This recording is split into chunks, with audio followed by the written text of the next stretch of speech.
காரணில நான் உங்க கார்னிகா கோயம்புத்தூர்லேருந்து. ஸோ இன்னைக்கு நம்ம பார்க்க போறது குட்டி க்ரோத் ஹேக் தான்.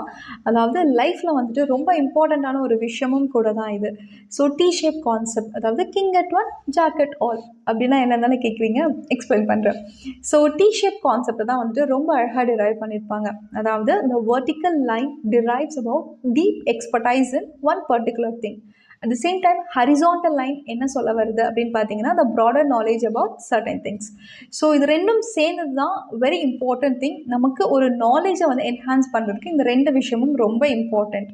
அண்ட் நிறைய கம்பெனிஸில் இந்த மாதிரியான பீப்புளை தான் வந்துட்டு அவங்க எக்ஸ்பர்ட் பண்ணுறாங்க. Because no one can be expert in everything. So யாராவது ஒருத்தங்க வந்துட்டு ரொம்ப ஒரு டொமைன் ஓரியன்டாக ரொம்ப எக்ஸ்பர்ட்டாக ஒரு விஷயத்தில் இருக்க முடியும்.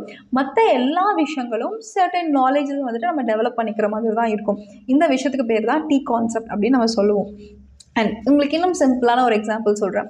அதாவது if you take a content creators and all, அவங்களுக்கு வந்துட்டு ஸ்டோரி டெல்லிங் ஆகட்டும், நரேஷன் ஆகட்டும் ரொம்ப அழகாக பண்ணுவாங்க. But they are not too expert in editing and all. So அவங்களுக்கு வந்துட்டு ப்ரோ எடிட்டர்ஸாக இருப்பாங்களான்னு கேட்டால் கண்டிப்பாக கிடையாது. But still they know editing. So அவங்க வந்துட்டு சாஃப்ட்வேர்ஸை லேர்ன் பண்ணிப்பாங்க, இல்லை வந்துட்டு using some kind of a mobile applications அவங்க வந்துட்டு கற்றுப்பாங்க. At the same time they know about the search engine optimization and some kind of a marketing strategy. So இதெல்லாம் வந்துட்டு அவங்களுக்கு தெரியும். ஸோ இதெல்லாம் யூஸ் பண்ணி தே டெவலப் அ பியூட்டிஃபுல் திங் இல்லையா? ஸோ இந்த மாதிரி தான். அண்ட் இன்னொரு நல்ல ஒரு எக்ஸாம்பிள் சொல்லணும்னா, you might be a developer, UI or UX, you might be very strong in it, but still you should have about the concept called like communication, marketing. So இது எல்லாமே உங்களுக்கு அடிஷ்னலாக டிசைனிங் எவ்ரிதிங் வந்துட்டு உங்களுக்கு தெரிஞ்சிருக்கும். அதாவது ஒரு கோர் ஏரியாவில் you will be very strong and you're expert, you're master in that. At the same time the broader knowledge about the surrounding things is also matters அப்படிங்கிறது தான் அவங்க சொல்ல வராங்க.